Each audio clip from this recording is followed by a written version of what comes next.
Meanwhile, to what Nigel was mentioning about, well, protecting our borders.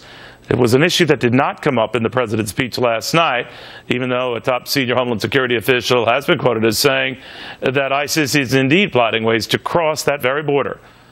Pinal County, Arizona Sheriff Paul Bebu says if thousands of illegals can do it, why can't terrorists? I guess, Sheriff, that also extends to the possibility they've already done it. They're already here. What do you think?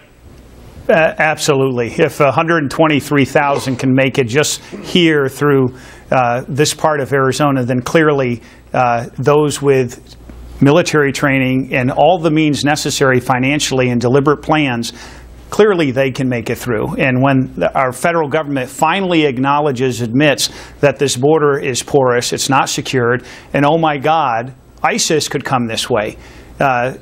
This is outrageous. And who is in charge to protect our country? And I can give you a window into this administration, because just a month ago, while all this was going on, we heard, myself and countless sheriffs in Fort Worth, Texas, heard Director Kurlikowski, who's in charge of our Border Patrol heroes, and he told us a story about how wonderful it was that these Border Patrol agents, the federal law enforcement, had a birthday cake for this 13-year-old Honduran. And that he's never had a cake, and I was unglued, and I called him on that, and said, how on earth have we arrived at this point where it's become the job of our Border Patrol agents, their sole purpose should be to protect our country and to secure our border, is it to do what you just said, and to have a birthday cake for a 13-year-old Honduran? Outrageous, unacceptable. What happens, though, Sheriff? I mean, when we're told that guys like you and Sheriff Joe Arpaio and others, you round up illegals, I guess you give them to ISIS or you present them at the border, and you have to rearrest them just days, weeks later. What happens?